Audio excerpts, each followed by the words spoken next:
உலகத்தில் வாடுற ஒவ்வொரு மனுஷனுடைய வாழ்க்கையினுடைய பின்னாலேயும் முன்னாலேயும் ఏదో ஒரு ప్రాబ్లం இருக்குது.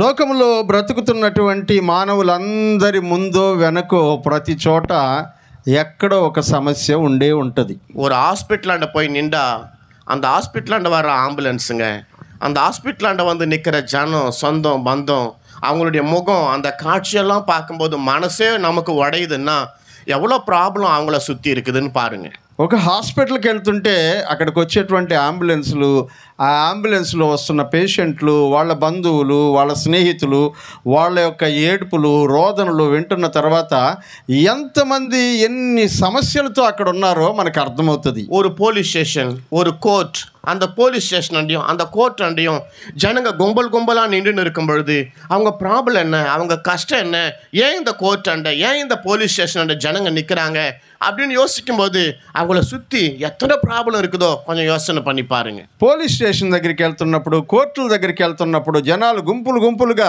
నిలబడుకుని ఉంటే వాళ్ళ యొక్క సమస్యలు, వాటి గురించి మాట్లాడుతూ ఉండేటప్పుడు ఎన్ని సమస్యలతో ప్రజలు ఉన్నారనేటువంటి విషయం మనకు అర్థమవుతుంది. உலகத்தில் எல்லா இடங்கள்லையும் சில பேர் அவங்க ப்ராப்ளத்தை சொல்கிறாங்க, சில பேர் அவங்க ப்ராப்ளத்தை சொல்ல மாட்டேன்றாங்க. ఒట్టుమొత్తమా పాకంబోదు ఎల్లారుమే ఏదో ఒక ప్రశ్నలో బాధించబట్టిరుక్கிறாங்க. లోకములో ఉండబడినటువంటి ప్రతి ఒక్కరు, కొంతమంది తమ సమస్యల గురించి చెప్పుకునే వాళ్ళు ఉంటారు, కొంతమంది చెప్పనటువంటి వాళ్ళు ఉంటారు. కానీ మొత్తానికి అందరూ ఏదో ఒక సమస్యతో బాధపడుతూనే ఉన్నారు. எல்லாருக்குமே வாழ்க்கையில் இருக்கிற எல்லாருக்குமே ப்ராப்ளத்தில், பிரச்சனையில் இன்வால்வ் ஆக தெரியுதே தவிர சொல்யூஷன் அவங்களுக்கு தெரியல. లోకములో ఉండబడినటువంటి ప్రతి ఒక్కరికి సమస్యతో సంబంధం ఏర్పడి దానిలో తలమునకలు అవుతున్నారు, కానీ దానిలో నుంచి బయటికి రావడం ఎలాగో తెలియడం లేదు. அந்த சொல்யூஷன் அப்படின்ற பேரில் போலீஸ் ஸ்டேஷன் ஒரு பக்கம், கோர்ட் ஒரு பக்கம், பஞ்சாயத்து ஒரு பக்கம், இப்படி நம்முடைய டைமை, நம்முடைய காலத்தை நம்ம இதிலே நிறைய வேஸ்ட் பண்ணுறோமே தவிர ஒரு நிஜமான ஒரு சொல்யூஷன் இருக்குது அப்படின்றத நம்ம மறந்துடுறோம். మన చుట్టూ ఉండబడినటువంటి పరిస్థితులు చూస్తూ పోలీస్ స్టేషను ఒక పరిష్కారమని, కోర్టు ఒక పరిష్కారమని, హాస్పిటల్ ఒక పరిష్కారమని రకరకాలైనటువంటి పరిష్కారాలు వెతుకుతూ ఉన్నాము, కానీ శాశ్వతమైన పరిష్కారం కొరకు మనం ప్రయత్నం చేయడం లేదు. డాక్టర్లకు వ్యాధి இல்லைன்னு நினைக்கிறீங்களா? డాక్టర్లకు వ్యాధులు రావనుకుంటున్నారా? పోలీసుங்களுக்கும் జడ్జిங்களுக்கும் అడ్వకేట్ங்களுக்கும் ప్రాబ్లమే இல்லைன்னு நினைக்கிறீங்களா? పోలీసులకు, జడ్జిలకు, అడ్వకేట్లకు, లాయర్లకు సమస్యలు లేవనుకుంటున్నారా? அவங்களுக்கும் 1000 ப்ராப்ளம் இருக்கு. వాళ్ళకు వాళ్ళ సమస్యలు ఉన్నాయి. அவங்க ப்ராப்ளத்தை எப்படி சால்வ் பண்றதுன்னு தெரியல. వాళ్ళ సమస్యలు ఎలా పరిష్కరించుకోవాలో తెలియట్లా. కరోనా வந்துச்சு, కరోనా వచ్చింది, எத்தனை டாக்டர் செத்து போயிட்டாங்க, ఎంతమంది డాక్టర్లు చనిపోయారు. కరోనాவுக்கு ட்ரீட்மெண்ட் பார்க்குற டாக்டர்ஸே செத்து போயிட்டாங்க. కరోనాకి ట్రీట్మెంట్ ఇచ్చేటువంటి డాక్టర్లే చనిపోయారు. நம்ம எங்க சொல்யூஷன் கிடைக்கும்னு நினைச்சு நம்ம போனோமோ அங்க இருக்கிறவங்களே சொல்யூஷன் இல்லாம இருக்கிறாங்க. మనం ఎక్కడ పరిష్కారం దొరుకుతుంది అనుకుని వెళ్తున్నామో అక్కడ ఉండేటువంటి వాళ్ళకే పరిష్కారం దొరకని పరిస్థితులు ఉన్నాయి.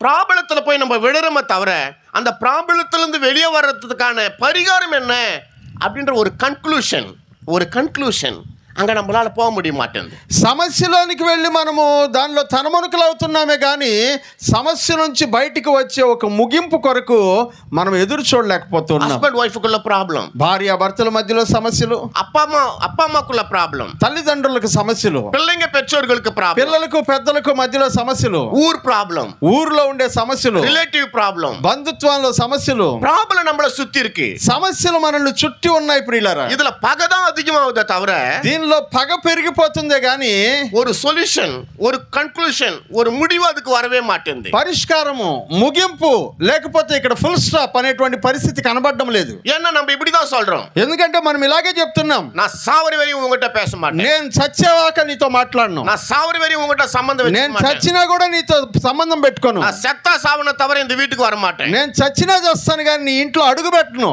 இப்படி ஒரு டெம்பரவரியான ஒரு பைத்தியக்காரத்தனமான ஒரு முடிவை நம்ம எடுக்கிறோமே தவிர ஒரு நிஜமான சொல்யூஷன் இருக்குது அப்படின்ற ஒரு நல்ல పాయింట్ கிட்ட நம்ம இன்னும் போக மாட்டோம். ఇలాంటి తాత్కాలికమైనటువంటి పరిష్కారాలనే మన యొక్క పగతో కూడినటువంటి మాటలుగా ప్రకటిస్తున్నామే తప్ప మన సమస్యకు ఒక శాశ్వత పరిష్కారం కావాలి అనే ఆలోచన మనకు కనబడడం లేదు. పర్సనల్ ప్రేయర్ பண்றோம், వ్యక్తిగతంగా ప్రార్థన చేస్తున్నాం, பாஸ்டர் கிட்ட சொல்லி ప్రేయర్ பண்ணிக்கிறோம், పాస్టర్ గారికి చెప్పి ప్రార్థన చేయమని అడుగుతున్నాం.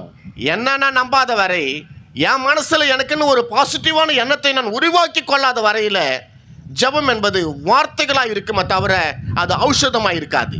మనల్ని మనం నమ్మనంత వరకు మనము చేసేటువంటి ప్రార్థనలు కేవలం మాటలుగానే మిగిలిపోతాయి, కానీ సమస్యకు పరిష్కారముగానో వ్యాధికి ఔషధముగానో ఆ ప్రార్థన మారడం లేదు. బైబిల్లో ఎరేమియా அப்படின்ற ஒரு தீர்க்கதரிசி இருக்கிறார். పరిశుద్ధ గ్రంథంలో యెర్మియా అనేటువంటి ప్రవక్త ఉన్నాడు. அந்த தீர்க்கதரிசிக்கு பேரு అழுகிற தீர்க்கதரிசி. ఆ ప్రవక్తకు పేరు విలాప ప్రవక్త, ఏడుపు ప్రవక్త అని పేరు. ஏன்னா அவருடைய காலத்துல நடந்த ப்ராப்ளம் எல்லாம் அவர் அழும்படியான ப்ராப்ளம். ఎందుకంటే ఆయన కాలంలో జరిగినటువంటి అనేకమైనటువంటి సమస్యలు ఆయన్ని ఏడ్చేటట్టు చేశాయి. அவருடைய காலத்துல அவருடைய தேசம் బాబిలోనుடைய కీడ పోయిடுச்சு. ఆయన కాలంలోనే ఆయన యొక్క సొంత దేశం బబులోను యొక్క చెరలోనికి వెళ్ళిపోయింది. బాబిలోన్ దేశం ఇశ్రాయేల్ దేశத்தை கைப்பற்றிச்சு. బబులోను దేశం ఇశ్రాయేలు దేశాన్ని స్వతంత్రించుకొనింది. దేశం అనాథగా మారిச்சு. దేశం అనాథ అయిపోయింది. எல்லாரும் இங்கிருந்து எடுத்துன்னு போயிட்டாங்க. ఈ ఊర్లో నుంచి అందరినీ బబులోనుకు తీసుకెళ్లిపోయారు. ఏழைங்க, குழந்தைங்க, திக்கற்றவங்க, விதவைங்க அப்படிப்பட்ட జనங்களை மட்டுமே விட்டுட்டு போனாங்க. పేదవాళ్ళు, పనికిరాని వాళ్ళు, కుంటి వాళ్ళు, గుడ్డి వాళ్ళు, ఎందుకు పనికిరానటువంటి వాళ్ళని వదిలేసి ప్రయోజనకారులందరినీ తీసుకెళ్లిపోయారు. అనాథ దేశமா మారిపోయింది. అనాథగా మారిపోయింది దేశం. సాపాడు இல்ல, భోజనం లేదు, సరిயான தண்ணி இல்ல, ఉండడానికి వస్తు లేదు, வெளிய போக முடியாது, బయటికి వెళ్ళలేరు, சுதந்திரம் கிடையாது, స్వతంత్రంగా బ్రతకలేరు. அப்பேற்பட்ட டைம்ல అలాంటి పరిస్థితులలో அவர் எழுதுறார். ఆయన రాస్తున్నాడు. పులంబల్ 3వ అధికారం 19వ వచనం. విలాప వాక్యాలు 3వ అధ్యాయం 19వ వచనంలో, విలాప వాక్యాలు 3వ అధ్యాయం 19వ వచనం.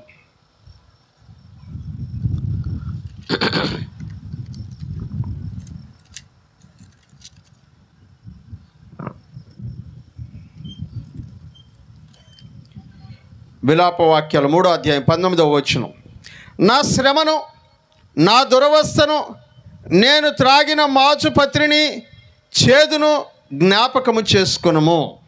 ఇంక ఎరేమియా தீர்க்கதரிசி என்ன சொல்றாருன்னா, ఇక్కడ ఇర్మియా ప్రవక్త ఏం చెప్తున్నాడంటే, என்னுடைய வாழ்க்கை எப்படி இருக்குன்னா, ஒரு விஷத்தை எடுத்து குடிச்சு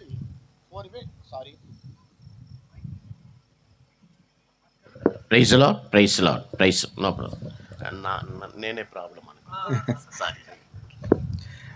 నా జీవితము சொல்லுங்க. என்னுடைய வாழ்க்கை எப்படி இருக்கு? எரேமியா தீர்க்கதரிசி சொல்றாரு, என்னுடைய வாழ்க்கை எப்படி இருக்குன்னு சொன்னா, ஏதாவது என் கையில் கிடைச்சா குடிச்சிட்டு செத்து போலாமா அப்படின்ற ஒரு கண்டிஷன்ல என் வாழ்க்கை இருக்குன்னு சொல்றார்.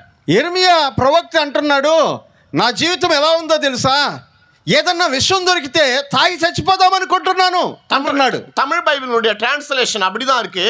ஒரு விஷமான ஒரு செடியோ, ஒரு விஷமான ஒரு சீடோ, ஒரு விஷமான ஏதாவது ஒன்று எனக்கு கிடைச்சா அதை நான் சாப்பிட்டு செத்து போலான்னு இருக்கிறேன்னு சொல்றார். తమిళ బైబిల్లో రాసినటువంటి ప్రకారము ఏదైనా విషముతో కూడినటువంటి ఒక విత్తనమో, విషముతో కూడినటువంటి చెట్టు, విషముతో కూడినటువంటి ఆకో ఏదైనా దొరికితే దాన్ని తిని చచ్చిపోదాం అనుకుంటున్నాను అంటున్నాడు. తెలుగులో మాత్రము ఏదైనా ఒక విషము త్రాగడానికి దొరికితే దాన్ని తాగి చచ్చిపోదాం అనుకుంటున్నాడు అంటున్నారు. ఏమో அந்த லைஃப் எப்பேற்பட்ட லைஃப் அந்த லைஃப். మరి ఆ జీవితం ఎట్లాంటిది ఒకసారి ఆలోచించండి. யோசித்து பார்க்குறீங்களா? ఆలోచిస్తున్నారా? ஒரு தீர்க்கதரிசி சொல்றாருமா, ఒక ప్రవక్త అంటున్నాడమ్మా, விஷம் ஏதாவது இருந்தா குடிச்சிட்டு செத்து போலான்னு இருக்கிறேன்னு சொல்றாரு. ఏమన్నా విషయం దొరికితే తాగి చచ్చిపోదాం అనుకుంటున్నాను అంటున్నాడు. அந்த வாழ்க்கை எப்படி இருக்குன்னு கொஞ்சம் யோசித்து பாருங்க. మరి ఆ జీవితం ఎట్లా ఉంటుందో ఒకసారి ఆలోచించండి. சில பேர் சொல்லுவாங்க, కొంతమంది అంటారు, நான் ஏன் தான் பிறந்தனோ எனக்கே தெரியல, నేను ఎందుకు పుట్టానో నాకే అర్థం కావడం లేదు.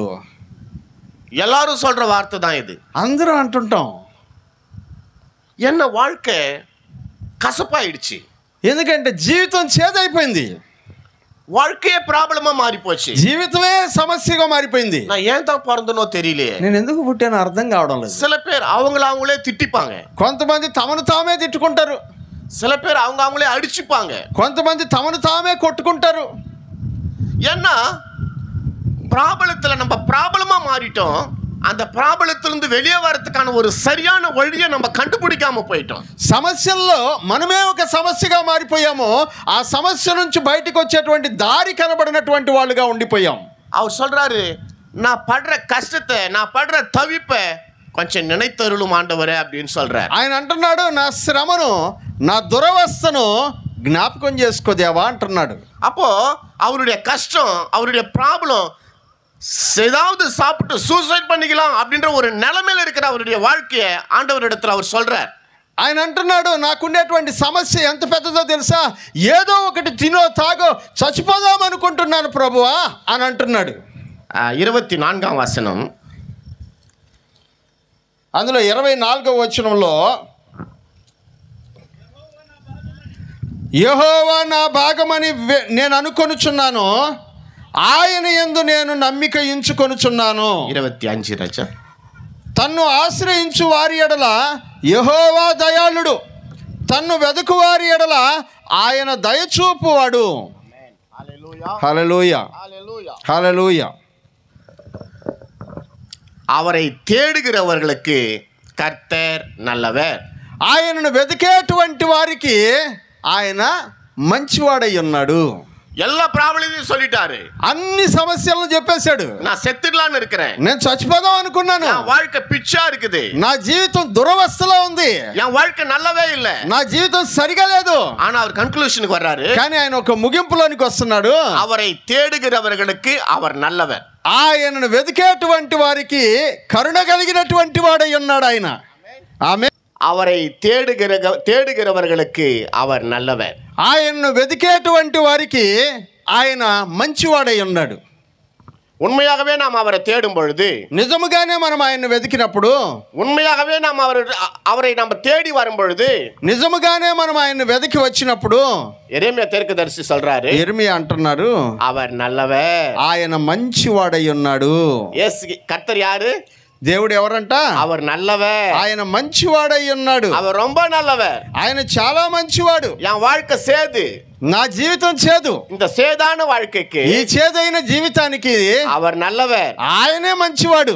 என் வாழ்க்கை ப்ராப்ளமா இருக்கு, నా జీవితం సమస్యగా ఉంది, இந்த ப்ராப்ளமான வாழ்க்கைக்கு ఈ సమస్యలు ఉన్న జీవితానికి அவர் நல்லவர். ఆయన మంచివాడు. நான் செத்து போலான்னு இருக்கிறேன், నేను చనిపోవాలనుకున్నాను, அப்பேற்பட்ட సిచ్యువేషన్ అలాంటి పరిస్థితుల్లో அவர் நல்லவர். ఆయన మంచివాడై ఉన్నాడు. மனுஷன் கைவிடுவான், మనుషులు వదిలేస్తారు, உலகம் கைவிடும், లోకం వదిలేస్తుంది, நம்ம నమ్మనదల్లా நம்மளை விட்டு போகும், మనల్ని నమ్మినటువంటి అన్ని మనల్ని వదిలిపెట్టి వెళ్ళిపోతాయి. அவர் நல்லவர். కానీ ఆయన మంచివాడు, அவர் கைவிட மாட்டார். ఆయన వదిలిపెట్టేవాడు కాదు.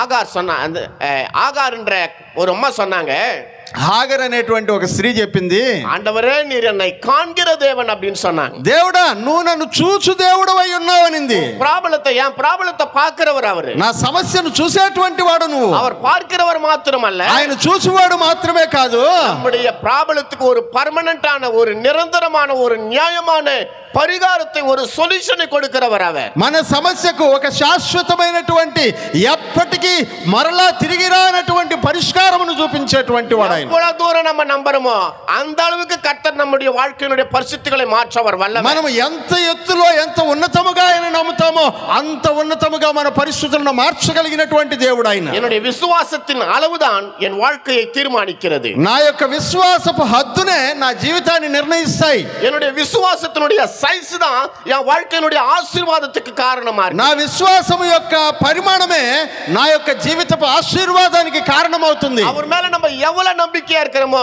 அந்த நம்பிக்கையினுடைய அளவுல கர்த்தர் நம்மை உயர்த்த வல்லமையுள்ளவராய் இருக்கிறார். ఆయన మీద మనం ఎంత నమ్మిక ఉంచుతామో ఆ నమ్మిక కొలది దేవుడు మనల్ని దీవించడానికి శక్తిమంతుడై ఉన్నాడు. యెరెమీయా சொல்றாரு, యెరెమీయా అంటున్నాడు, செத்துடலாம்னு இருக்கிறேன், చచ్చిపోవాలనుకుంటున్నాను, ஆனாலும் అయినా కూడా நான் அவரை தேடனா, నేను ఆయన్ని వెతికితే அவர் நல்லவர். ఆయన కరుణ కలిగిన వాడై ఉన్నాడు. நான் அவரை தேடினால், నేను ఆయనను వెతికితే அவர் நல்லவர். ఆయన కరుణ గలవాడై ఉన్నాడు. உன் ப்ராப்ளத்துல, అమ్మా నీ సమస్యని, உன் కష్టத்துல, నీ ఇబ్బందిని, ஒருவேளை కணవన్ మనవి ప్రాబ్లమా இருக்கா, ఒకవేళ భార్యాభర్తల మధ్యలో గొడవలు ఉండొచ్చు, நீ கோர்ட்டுக்கு போலாம், కోర్టుకి వెళ్ళి ఉండొచ్చు, పోలీస్ స్టేషన్కి పోலாம், పోలీస్ స్టేషన్కి వెళ్ళొచ్చు, పంచాయతీకి పోலாம், పంచాయతీకి వెళ్ళొచ్చు, நீ எங்க வேணா போலாம், నువ్వు ఎక్కడికైనా వెళ్ళొచ్చు, పరిహారం கிடைக்காது. పరిష్కారం దొరకట్లా. ஏன்னா ఎందుకంటే அவங்களும் மனுஷர்கள் தான். వాళ్ళు కూడా మనుషులే. கர்த்தரிடத்துல வந்தா దేవుని దగ్గరికి వస్తే அவர் யாருன்னா, ఆయన ఎవరంటే நம்ம எல்லாரையும் சிருஷ்டித்த சிருஷ்டிகர்த்தா, మనల్ని సృష్టించినటువంటి సృష్టికర్త ఆయన. மேனுஃபேக்சர் ஓனர் அவர்தான். ఆయనే మ్యానుఫ్యాక్చరర్. நம்முடைய ப்ராப்ளம் அவருக்கு தான் தெரியும். మన సమస్య ఏంటో ఆయనకే తెలుసు. ஒரு டிவி ரிப்பேர் ஆனா டிவி மெக்கானிக் தான் அதை சரி பண்ணணும். ఒక టీవీ రిపేర్ అయితే టీవీని తయారు చేసిన మెకానిక్ దాన్ని రిపేర్ చేస్తాడు. இந்த பிஎஸ் சிஸ்டம் பாருங்க, கொஞ்ச நேரத்துக்கு முன்னாடி அந்த மைக் சரியா வேலை செய்யல, என்னால அதை சரி பண்ண முடியாது, தம்பி வந்து சரி பண்ணார். ஏன்னா இதனுடைய டெக்னீஷியன் அவர் தான். ఇప్పుడు ఇందాక కొంచెంసేపటి ముందు నా మైక్ పని చేయలేదు, నా మైక్ నేను దాన్ని సరి చేయలేకపోయినాను, కానీ దాని టెక్నీషియన్ ఒక ఆయన ఉన్నాడు, తమ్ముడు అక్కడ కూర్చొని ఆయన దాన్ని సరి చేసి ఇచ్చాడు. நான் செஞ்சதெல்லாம் இப்படி எல்லாம் தட்டி பார்த்துன்னு இருக்கிறேன், என்னால அதுதான் முடியும். నేను చేయగలిగింది ఏంటో తెలుసా, పని చేస్తుందా లేదా అని ఇటు తట్టి చూడడం మాత్రమే చేయగలను నేను. ஆனா அந்த டெக்னீஷியன் இதை சரி பண்ண, కానీ ఆ టెక్నీషియన్ పని చేసేటట్లు చేయగలిగేటువంటి వాడు. நாம என்ன பண்றோம்னா, మనం ఏం చేస్తున్నామంటే நம்முடைய ப்ராப்ளத்தை మన సమస్యని யாரார்கிட்டோ எத்தனை போய் சொல்லி ఎవరెవరి దగ్గరికో వెళ్ళి చెప్తున్నాం. அதனாலதான் దాని వల్లనే இன்னும் ஒரு சரியான தீர்மானம் நம்முடைய வாழ்க்கையில வரல. ఇంకా మన జీవితమునకు ఒక సరి అయిన పరిష్కారం రాలేదు. எரேமியா கண்டுபிடிச்சிட்டார். యెరెమియా కనిపెట్టాడు దాన్ని. அவர் சொல்றாரு, ఆయన అంటున్నాడు, என்னுடைய எல்லா సిచ్యువేషన్లயும், నా అన్ని పరిస్థితులలోనూ 22 ராஜா யூதாவில ராஜாவா இருந்தாங்க. 22 మంది రాజులు యూదా దేశాన్ని పరిపాలించారు. அந்த 22 ராஜா கூட இஸ்ரவேலையும் யூதாவையும் ரட்சிக்கல. ఆ 22 మంది రాజులు కూడా ఇశ్రాయేలును యూదా ప్రజలను రక్షించలేదు. எரேமியா தீர்க்கதரிசி, நான் நம்பின எசேக்கியா ராஜா, நான் நம்பின உசியா ராஜா, நான் நம்பின ஆமோன் ராஜா, நான் நம்பின தாவீது ராஜா, நான் நம்பின சாலமோன் ராஜா, நான் நம்பின ரெகெபெயாம் ராஜா, நான் நம்பின அபியா ராஜா, நான் நம்பின ஆசா ராஜா, நான் நம்பின யோசபாத் ராஜா, நான் நம்பின யோசியா ராஜா, இவங்க நல்லவங்க இல்ல. ఆయన అంటున్నాడు, ఇదిగో నేను నమ్మినటువంటి దావీదు రాజు, నేను నమ్మినటువంటి సౌలు రాజు, నేను నమ్మినటువంటి సొలొమోను రాజు, నేను నమ్మినటువంటి అబియా రాజు, నేను నమ్మినటువంటి రెహబాము రాజు, నేను నమ్మినటువంటి ఆసా రాజు, నేను నమ్మినటువంటి యెహోషాపాతు రాజు, వీళ్ళెవ్వరు కూడా నన్ను కాపాడలేకపోయారు. ராஜாதி ராஜா, కానీ రాజులకు రాజు, வானம் பூமியும் படைச்ச அந்த ராஜா, భూమి ఆకాశములను సృష్టించినటువంటి ఆ రాజు, సర్వத்தையும் పடைத்த இந்த ராஜாதி ராஜா, సర్వమును సృష్టించినటువంటి ఈ రాజాతి రాజు நல்லவர், మంచివాడు. எப்படி சொல்றாரு அவரு? ఎలా చెప్తున్నాడు తెలుసా ఆయన? సేదైన జీవితముకు యేసు మంచివాడు அப்படின்னு சொல்றாரு. చేదైన జీవితాన్ని బాగు చేసే యేసు మంచివాడు. ఆమేన్, హల్లెలూయా. ஏமா உன் வாழ்க்கை சேதா இருக்கா? అమ్మా, జీవితం చేదుగా కనబడుతుందా? உங்க மத்தியில பிரசங்கம் பண்ணின்னு இருக்கிறேன் நான். మీ మధ్యలో ప్రసంగం చేస్తున్న నేను. 19 வயசு இருக்கு எனக்கு. அப்போ 19 ఏళ్ళు ఉంటాయి నాకు అప్పుడు. எங்க குடும்பத்துல எங்க அப்பா அம்மா வியாதி ஆயிட்டாங்க. మా ఇంట్లో మా అమ్మ నాయన ఇద్దరు వ్యాధిగ్రస్తులు అయిపోయారు. குடும்பத்துல கொஞ்சம் ப்ராப்ளம், కుటుంబంలో కొన్ని సమస్యలు. அப்ப நான் ஆண்டவரை தெரிஞ்சுக்கல. అప్పటికి ప్రభు నాకు తెలియదు. உங்களுக்கு கவரப்பேட்டைன்னு ஒரு இடம், கும்மிடிப்பூண்டி பக்கத்துல ரயில்வே ட்ரெயின்ல போகும்போது தெரியும். கவரப்பேட்டைன்னு ஒரு இடம். చెన్నైకి వెళ్తూ ఉంటే దారిలో కవరపేట అనే ఒక ఊరు వస్తుంది, గుమ్మిడిపూడి దాటిన తర్వాత. அங்க அந்த 2 ట్రాక్కు నడువుల தற்கொலை பண்ணிக்கலாம் நின்னு இருக்கிறேன். ఆ రైల్వే ట్రాక్ మీద నిలబడి ఆత్మహత్య చేసుకొని చచ్చిపోదాం అని నిలబడుకున్నాను. நான் வெயிட் பண்ணினே இருக்கிறேன். నేను ఎదురు చూస్తా ఉన్నాను. ட்ரெயின் வரும், ట్రైన్ వస్తుంది, நம்மள அடிச்சிடும், మనల్ని కొట్టేస్తుంది, நம்ம லைஃப் க்ளோஸ் ஆயிடும், ఎక్కడితో మన జీవితం అయిపోతుంది. அப்புறம் இந்த உலகத்துல எது வேணா ఆ நடக்கும். తర్వాత ఏమన్నా జరిగినాయి నాకు సంబంధం లేదు, எனக்கு ஒண்ணும் கிடையாதுன்னு நினைச்சுன்னு నాకేం కాదనుకుంటున్నా. కరెక్టా ஒரு పోలీస్కారు வந்தார். కరెక్ట్గా ఆ టైంలో పోలీస్ ఆయన వచ్చినాడు.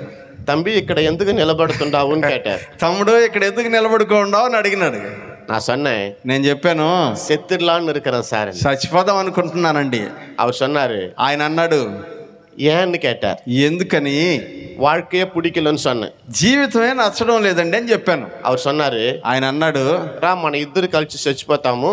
ఆయన అన్నాడు, రా మన ఇద్దరం కలిసి చచ్చిపోదాం అన్నాడు. దానికి ముందుగా ఒక టీ తాగుతాం రా. దానికి ముందుగా ఒక టీ తాగి చచ్చిపోదాం రా అన్నాడు. ஒரு 10 நிமிஷம் அவர் என் கூட பேசினார். 10 నిమిషాలు మాట్లాడాడు నాతో ఆయన. நானும் உன்ன போலதான் இருந்தேன், నేను మీలాగే ఉన్నాను, ஆனா என் வாழ்க்கையை நான் மாத்திக்கினேன். నా జీవితాన్ని మార్చుకున్నాను. செத்து போறது தீர்வு கிடையாது, చచ్చిపోవడం అనేటువంటిది ముగింపు కాదు, வாடுறது தான் உண்மை.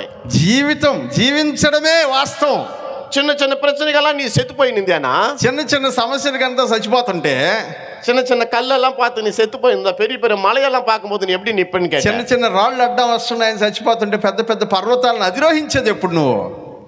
வெளியே வந்தேன், బయటికి వచ్చాను. వాడు ఆరంభించాను. జీవితం జీవించడం ప్రారంభించాను. బైబిల్ ఎడితే పరిశుద్ధ గ్రంథం చేతిలో పట్టుకున్నాను. అన్నిలిருந்து ఆ రోజు నుంచి இன்னைக்கு வரையும் ఈ రోజు వరకు எத்தனையோ பேர் முன்னாடி ஆண்டவர் என்ன சாட்சியா நிக்க வச்சு ఎంతో మంది ముందు దేవుడు నన్ను సాక్షిగా నిలబెట్టుకున్నాడు. ஆமென் ఆమేన్. அன்னைக்கு என் லைஃப் சேதுதான், ఆ రోజు నా జీవితం చేదే, ஆனா இன்னைக்கு என் லைஃப் మధురం. కానీ ఈ రోజు నా జీవితం మాధుర్యంగా ఉంది. அது யாரால? అది ఎవరి వలన?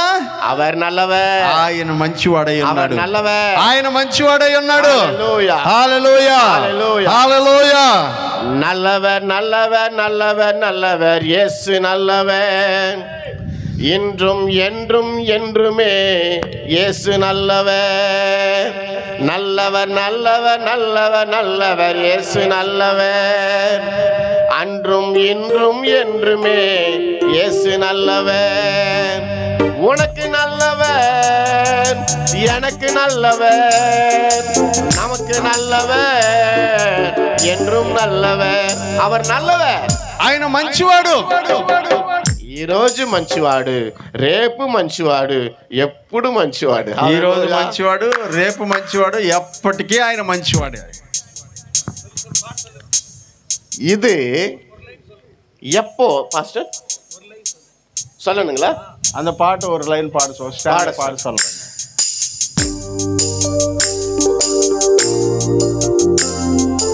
நல்லவர் நல்லவர் நல்லவர் நல்லவர் இயேசு நல்லவர், என்றும் என்றும் என்றுமே இயேசு நல்லவர்.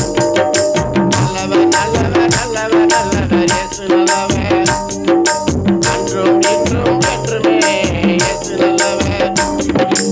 உனக்கு நல்லவர், எனக்கு நல்லவர், நமக்கு நல்லவர், என்றும் நல்லவர். உனக்கு நல்லவர், எனக்கு நல்லவர், நமக்கு நல்லவர், என்றும் நல்லவர். நல்லவர் நல்லவர் நல்லவர் நல்லவர் இயேசு நல்லவர், நல்லவர் நல்லவர் நல்லவர் இயேசு நல்லவர். ஹல்லேலூயா, హల్లెలూయా, ஹல்லேலூயா, హల్లెలూయా. அவர் நல்லவர், ఆయన మంచివాడు. ரொம்ப ரொம்ப ரொம்ப ரொம்ப நல்லவர். చాలా చాలా చాలా మంచివాడు. அதை நம்ம எப்படி கண்டுபிடிக்கிறது? దాన్ని ఎలా మనం కనుక్కోవాలి? அது ரொம்ப ముఖ్యంல. అది చాలా ముఖ్యం కదా. ஒருவேளை நீங்க நினைக்கலாம், ఒకవేళ మీరు అనుకుంటుండొచ్చు, పాస్టర్ మీరు యేసు ప్రభు మంచివాడు మంచివాడు అని వాక్యం చెప్తుంటారు. పాస్టర్ గారు మీరు యేసు ప్రభు మంచివాడు మంచివాడు అని వాక్యంలో చెప్తున్నారు కదా. அவர் எப்படி நல்லவர்? ఆయన ఎలా మంచివాడు అయ్యాడు? సంగీతకారன் சொல்றான், కీర్తనకారుడు అంటున్నాడు, அவர் நல்லவர் என்பதை ருசித்து பாருங்கள். ఆయన మంచివాడని రుచి చూచి తెలుసుకొనుడి అంటున్నాడు. ఆమేన్, హల్లెలూయా. அவர் நல்லவர் என்பதை ருசித்து பாருங்கள். ఆయన మంచివాడనే విషయం రుచి చూసి తెలుసుకోవాలా? எப்படி நான் ருசிச்சு பார்க்கணும்? ఎలా రుచి చూసేది నేను? நம்ம நினைக்கிறோம் ஜெபம் அப்படின்றது கிறிஸ்தவத்துல ஒரு சம்பிரதாயம்னு நம்ம நினைச்சுக்கிறோம்.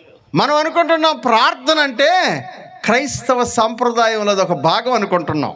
எதுக்குன்னா ஜெபம் பண்ணணும், పొద్దున్న లేస్తే ప్రార్థన చేయాలా, சாப்பாட்டுக்கு ஜெபம் பண்ணணும், భోజనం చేసినప్పుడు ప్రార్థన చేయాలా, வேலைக்கு போகும்போது ஜெபம் పనికి பண்ணணும், వెళ్ళేటప్పుడు ప్రార్థన చేసుకోవాలా, சர்ச்சில ஜெபம் பண்ணணும். చర్చిలో ప్రార్థన చేయాలా. இப்படி ஜெபம்ன்றது ஒரு சம்பிரதாயமா நம்ம நினைச்சு ఇలా வச்சிருக்கோம். ప్రార్థన అనేది జీవితంలో ఒక సాంప్రదాయంగా ఆచారంగా మిగిలిపోయింది. ஒரு கிறிஸ்டினா வாழ்றத கூட நம்ம ஒரு சம்பிரதாயமா தான் நம்ம நினைச்சு ఒక வச்சிருக்கோம். క్రైస్తవుడిగా జీవించడం కంటే కూడా ఒక సాంప్రదాయంలో బ్రతుకుతున్నాం మనం. உண்மையாகவே கிறிஸ்தவம் என்னது? నిజంగానే క్రైస్తవం మంచిది. கிறிஸ்தவம்னா என்னது? క్రైస్తవం అంటే ఏంటిది నిజంగా? ஜெபம்னா என்னது? ప్రార్థన అంటే ఏంటి? ஜெபம்னா என்னன்னா, ప్రార్థన అంటే ఏంటో తెలుసా? அவரே எனக்கு சொல்லி கொடுக்கிறார். ఆయనే నాకు చెప్తున్నాడు, என் నామத்தினாலே நீங்கள் எதை கேட்டாலும் அதை நான் செய்வேன். నా నామంలో మీరు ఏది అడిగినా సరే నేను దాన్ని చేస్తాను. இதை நீங்க நம்புறீங்களா? దీన్ని నమ్ముతున్నారా? அம்மா நம்புறீங்களா? నమ్ముతున్నారమ్మా? என் நாமத்தினாலே நீங்கள் எதை கேட்டாலும் அதை நான் செய்வேன். నా నామంలో మీరు ఏది అడిగినా సరే నేను అది చేస్తాను.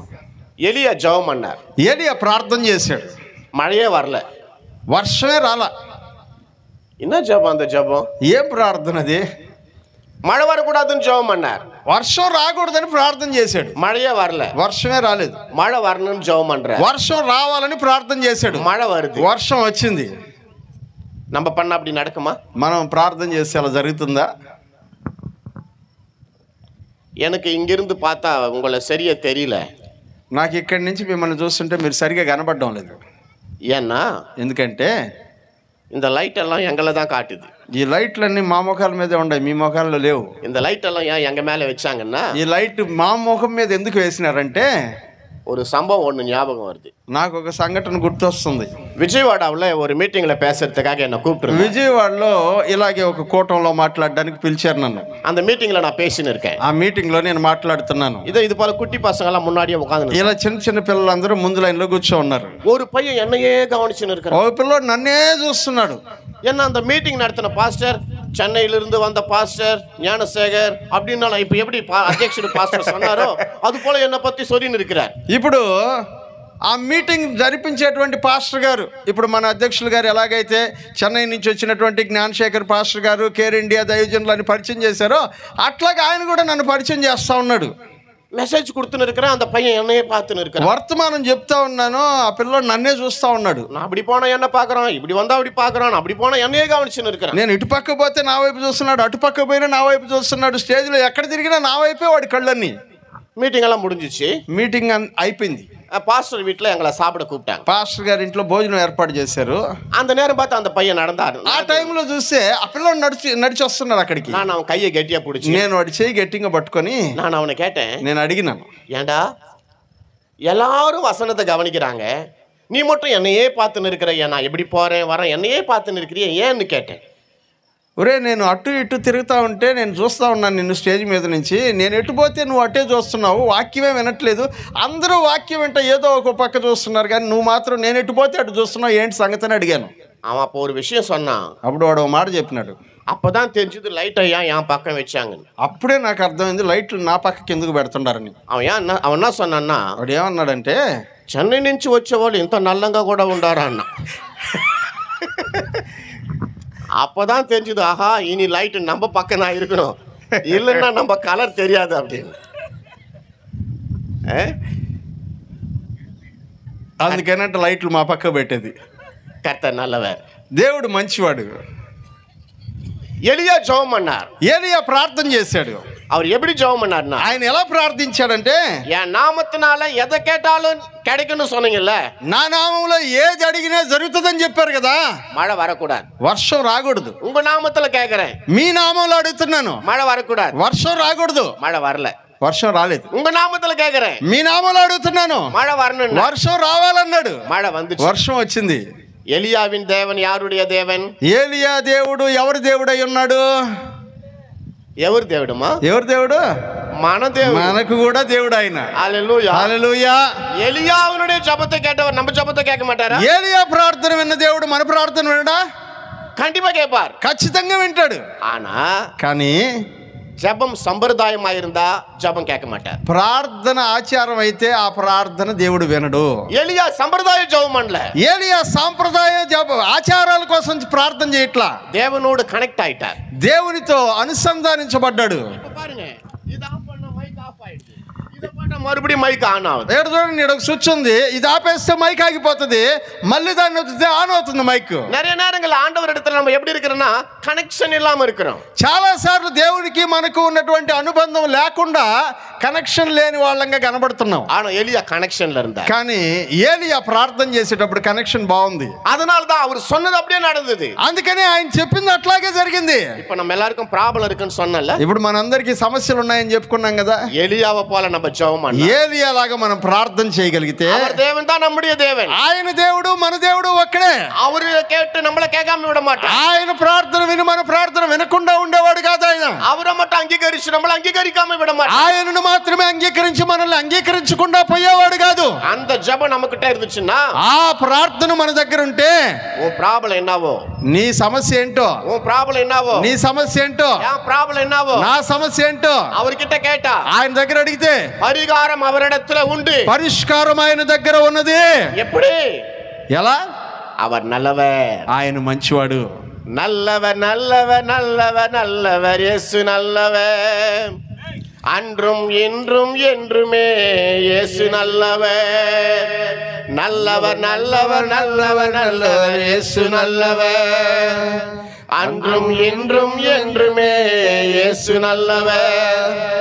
உனக்கு நல்லவர், எனக்கு நல்லவர், நமக்கு நல்லவர், என்றும் நல்லவர். ஹல்லேலூயா, ஹல்லேலூயா. என்னைக்குமே நல்லவர் அவர், ఎప్పటికీ ఆయన మంచివాడు. హల్లెలూయా. హల్లెలూయా. இன்னைக்கு என் மனைவியினுடைய பர்த்டே. ఈరోజు పాస్టర్ గారి వాళ్ళ సతీమణి పాస్టరమ్మ గారి పుట్టినరోజు. 10 மணின்னு நினைக்கிறேன், 8:30 மணின்னு நினைக்கிறேன். நான் காலையில் எழுந்து அவங்களுக்கு விஷ் பண்ணி, அவங்களுக்கு நான் தெரியாமல் ஒரு 2 சேரீ வாங்கினேன். அதையெல்லாம் கொடுத்துட்டு ஒரு 3:30 மணி இருக்கும், அதெல்லாம் கொடுத்துட்டு ஜெபம் பண்ணிட்டு தான் வந்தேன். ఉదయాన్నే లేచి ఉదయాన్నే ఆమె నిద్రలేపి ఆమెకి శుభాకాంక్షలు చెప్పి, ఆమెకి తెలియకుండా నేను కొన్న 2 చీరలు ఆమెకి గిఫ్ట్గా ఇచ్చి, ఆ తర్వాత రెడీ అయ్యి ఇక్కడికి వచ్చాను. 8:30 மணிக்கு ஃபோன் பண்ணுறாங்க. 8:30కి ఫోన్ చేశారు. அவங்க சொல்கிறாங்க, ఆమె అంటుంది, நீ எல்லாம் ஒரு புருஷனா, నువ్వు కూడా ఒక భర్తవేనా, என் பிறந்த நாள் என்னை விட்டு போனே, పుట్టినరోజు నన్ను వదిలిపెట్టి వెళ్ళిపోతుండవే, நான் இருந்தால் நல்லவன், నేనుంటే మంచోడిని, நான் இல்லைன்னா నేను நல்லவன், లేకపోతే చెడ్డోడిని. ஆனால் ஏசு కానీ యేసయ్య உனக்கு நல்லவர், எனக்கு நல்லவர், நமக்கு நல்லவர், என்றும் நல்லவர். அவர் தான் நல்லவர், ఆయనే మంచివాడు. அவர் మాత్రమే ఆయన మాత్రమే మంచివాడు. எப்படி ఎలా? எலியா எப்படி தேவனோடு கனெக்ஷன்ல இருந்தாரோ, ఏలియా ఎలాగైతే దేవునితో అనుబంధము కలిగి ఉన్నాడో அந்த కనెక్షన్ நம்ம கிட்ட இருக்கு. ఆ అనుబంధం మన దగ్గర ఉండాలి. అది ఇలామ అది లేకుండా 40 రోజులు ఉపవాస ప్రార్థన ప్రయోజనం లేదు. 40 రోజుల ఉపవాస ప్రార్థన ఉపయోగం ఏంటి? ఏరియల్ పనిచేయడంలే. ஏன்னா இன்னும் ஆண்டவர் இடத்துல நம்ம கனெக்ட் ஆகல, దేవుని దగ్గర ఇంకా మనకు అనుబంధం ఏర్పడలేదు. அழுது ஜெபம் பண்ணுவோம், ఏడ్చి ప్రార్థన చేస్తున్నాం. ஜெபம் பண்ணி முடிச்ச உடனே ప్రార్థన ముగించేసి వెంటనే ప్రార్థన பண்ணிருக்கிற கொடுப்பாரோ கொடுக்க மாட்டாரோ தெரியலையே, ప్రార్థన చేసిన ఇస్తాడో ఈడో ఆయన. இப்படிதான் ஜெபம் சம்பிரதாயமா மட்டுமே இல்ல, ஜெபம் சந்தேகத்தின் அடிப்படையில் இருக்குது. ప్రార్థన అనేది ఆచారంగా మాత్రమే కాదు, ప్రార్థన వెనకాలే అనుమానాలు కూడా ఉంటున్నాయి మనకు. எந்த அளவுக்கு விசுவாசம் இருக்குதோ அதை விட அதிகமா அவிசுவாசம் இருக்குது. ఎంత విశ్వాసంగా ప్రార్థన చేస్తున్నామో అంతకంటే ఎక్కువ అవిశ్వాసం ఉంది మనలో. ஒரு சம்பவத்தை சொல்லலாம் நான் நினைக்கிறேன். ఒక సంఘటన చెప్పాలనుకుంటున్నాను. பாஸ்டர் என்ன 9:45க்கு இந்த பிரசங்கத்தை முடிக்க சொல்லி இருக்கிறார். పాస్టర్ గారు చెప్పారు 9:45కి ఆపేయండి అని. என்ன 10 மணிக்குள்ள மீட்டிங் க்ளோஸ் பண்ணணும், நம்ம ஓப்பன் பிரீச்சிங் வச்சிருக்கிறோம், நம்ம சட்டத்தை மதிக்கணும், ரூல்ஸை நம்ம ஒபே பண்ணணும், அதனால 10 o'clockக்குள்ள மீட்டிங் எல்லாம் வந்து கம்ப்ளீட் பண்ணணும்னு சொல்லி இருக்கிறார். పాస్టర్ గారు చెప్పారు 9:45 కల్లా ఆపేయండి, 10 గంటలకల్లా మనం ఆపేయాలి, ఎవరికి ఇబ్బంది కలిగించకూడదు, ప్రభుత్వం దగ్గర మనకు ఇబ్బందులు రాకూడదు, మీరు కరెక్ట్గా ఆ రూల్ ప్రకారం ఆపేద్దామని అన్నారు. அதனால அதுக்குள்ள நான் சொல்ல வேண்டிய விஷயத்தை நான் சொல்லலாம்னு இருக்கிறேன். ఈ లోపల నేను చెప్పవలసిన విషయాలన్నింటినీ చెప్పేస్తాను. என்னை சார்ந்த சில சம்பவங்கள் இருக்கு, నాకు సంబంధించి కొన్ని విషయాలు ఉన్నాయి. ஆனா அதெல்லாம் சொல்லி இந்த பைபிளை சொல்ல முடியாம போயிடுமோன்னு பாக்குறேன். అవన్నీ చెప్తా పోతే బైబిల్లో ఉండే విషయాలు చెప్పలేమేమో అని ఆలోచిస్తున్నాను. இப்ப நம்ம பைபிள்லே போலாம். ఇప్పుడు బైబిల్లో నుంచి కొన్ని విషయాలు నేర్చుకుందాం. மத்தேயு எழுதின சுவிசேஷம் 8వ అధ్యాయం, మత్తయి సువార్త 8వ అధ్యాయంలోకి వెళ్దాం. 1-4 వచనం వரையும். 1 నుంచి 4 వచనాల వరకు. இப்ப வாசிக்க வேணாம், ఇప్పుడు చదవద్దు, நீங்க வீட்டுல போய் கூட படிங்க. మీరు ఇంటికి పోయి కూడా చదవండి. நான் அதை பத்திய சில விஷயங்களை உங்களோடு கூட சொல்றேன். నేను దాని గురించి కొన్ని విషయాలు నేను మీతో చెప్తాను. ஒரு குஷ்டரோகி இருந்தான். ఒక కుష్ఠరోగి ఉన్నాడు. இயேசு கிறிஸ்து மலை பிரசங்கத்தை முடிச்சிட்டு மலையிலிருந்து கீழே இறங்குறார். యేసుక్రీస్తు కొండ మీద ప్రసంగం ముగించుకొని కొండ మీద నుంచి కిందకి దిగుతున్నాడు. மத்தேயு 5వ அதிகாரத்துல அவர் மலையில ஏறினார் அப்படின்னு இருக்கு. మత్తయి సువార్త 5వ అధ్యాయంలో ఆయన కొండ మీదకి ఎక్కాడు అని రాయబడి ఉంది. 8వ அதிகாரத்துல మலையிலிருந்து இறங்கினார். 8వ అధ్యాయంలో కొండ మీద నుంచి దిగి వచ్చుచుండగా అని రాశారు. அவர் இறங்கி வரும்பொழுது ఆయన దిగి వచ్చేటప్పుడు ஒரு குஷ்டரோகி அவருக்கு முன்னாடி ఒక வந்தான். కుష్ఠరోగి ఆయన ముందు వచ్చాడు. அவருக்கு ஸ்தோத்திரம் பண்ணா. ఆయనకు వందనాలు చెప్పాడు. இப்ப அவன் ஒரு பிரேயர் பண்றான். ఇప్పుడు ఆయన ఒక మాట అడుగుతున్నాడు ఆయన్ని. அந்த பிரேயர் ரொம்ப அற்புதமான ஒரு ఆ ప్రార్థన చాలా మంచి ప్రార్థన. அந்த பிரேயர் எப்பேற்பட்ட பிரேயர்னா, ఎలాంటి ప్రార్థన అంటే உன்னையும் என்னையும் தட்டி எழுப்புற பிரேயர். మిమ్మల్ని నన్ను తట్టి లేపే ప్రార్థన అది. ஏன் அப்படி சொல்றேன்னா, ఎందుకు అలా చెప్తున్నానంటే, பாஸ்டர் லெப்ரசி நான் உங்களுக்கு தெரியும். పాస్టర్ గారు, కుష్ఠరోగం అంటే మీకు తెలుసు. அவனுக்கு வந்த குஷ்டரோகம் எப்பேற்பட்ட குஷ்டரோகம்னா, ఆయనకు వచ్చినటువంటి కుష్ఠరోగం ఎట్లాంటి కుష్ఠరోగం అంటే அவன் உடம்பெல்லாம் மறுத்து போச்சு, వాడి శరీరం అంతా చచ్చిపోయింది, அவன் உடம்பெல்லாம் சுருங்கி போச்சு, శరీరం అంతా కూడా కృషించిపోయింది. அவன் கண்ணு மூட முடியாது, திறந்தே தான் இருக்கும். కళ్ళు మూసుకునే ఉంటాడు, తెరవలేడు. அவனுடைய கையில் இருக்கிற விரலெல்லாம் கொஞ்சம் கொஞ்சமா மறுத்து போயிட்டு அதே தானா விழுந்துரும். அதெல்லாம் ఆయన చేతిలో ఉండేటువంటి వేళ్ళన్నీ కొంచెం కొంచెంగా కృషించిపోయి అవి కింద రాలిపోతున్నాయి. முகமே வேற மாதிரி மாறிடும், ముఖ రూపం అంతా మారిపోతుంది, శరీరమే వేற மாதிரி మారిடும், శరీర రూపమే వేరే రకంగా మారిపోతుంది, తలముడి எல்லாம் கொட்டிடும், తలలో ఉండే వెంట్రుకలన్నీ రాలిపోతున్నాయి, அவனுடைய பிளட் சர்க்குலேஷன் சரியா இருக்காது, వాడికి రక్త ప్రసరణ సరిగా ఉండదు. கிட்டத்தட்ட ஒரு டெட் பாடிக்கு சம்பந்தமான ஒரு நிலையில தான் அவன் வாழ்ந்து இருக்கிறான். ఇంచుమించు ఒక శవానికి దగ్గరగా జీవిస్తున్నాడు అంతే.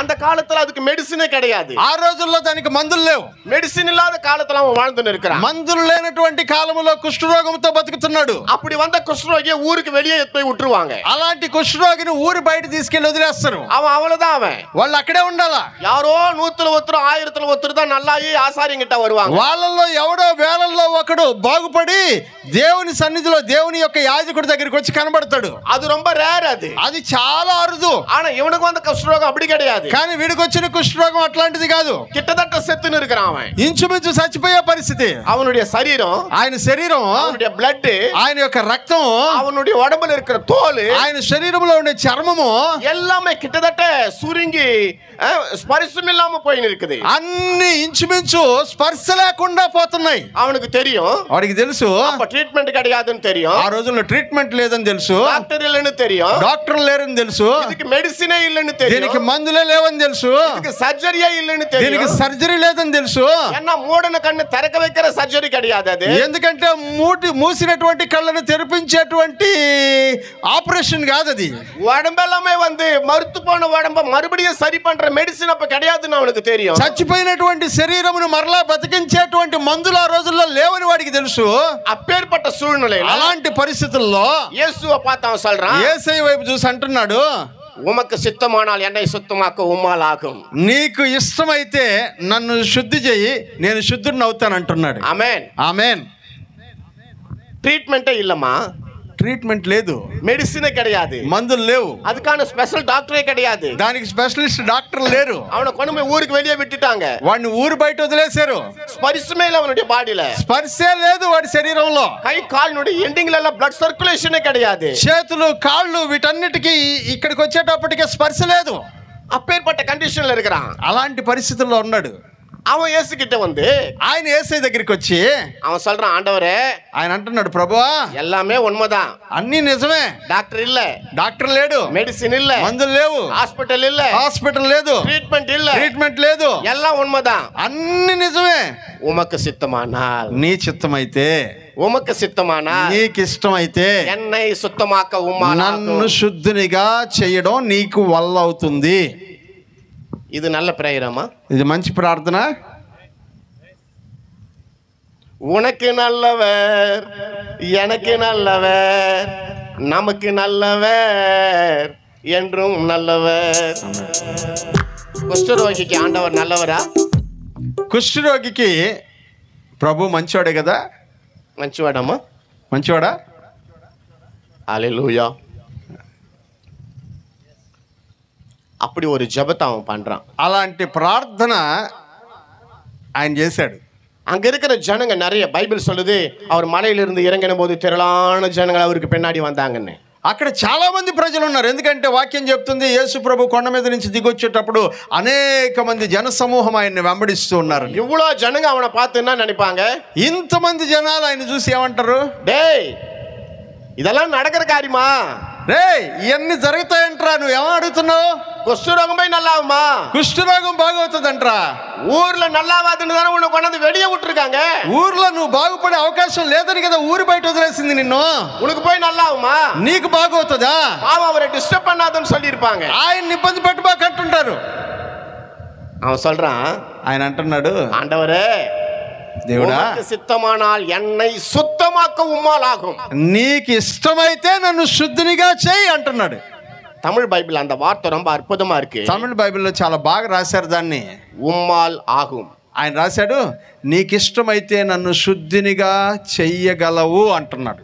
உம்மால் ஆகும். నీ వల్ల అవుతుంది, அவரால் தான் முடியும். ఆయన వల్లే అవుతుంది. அவன் என்ன ஜெபம் பண்றான்னா, ఆయన ఏం ప్రార్థన చేశాడంటే உம்மால் முடியும், నీ వల్ల అవుతుంది, உம்மால் மாத்திரம்தான் முடியும், నీ వల్ల మాత్రమే అవుతుంది அப்படின்னு ஒரு ஜெபம் பண்ணான். అలా ప్రార్థన చేశాడు. அந்த ஜெபம் முடிச்ச உடனே ఆ ప్రార్థన అయిపోగానే ஆண்டவர் சொல்றாரு, ప్రభు అంటున్నాడు, எனக்கு சித்தமே, నాకు ఇష్టమే, எனக்கு சித்தமே. నాకు ఇష్టమే.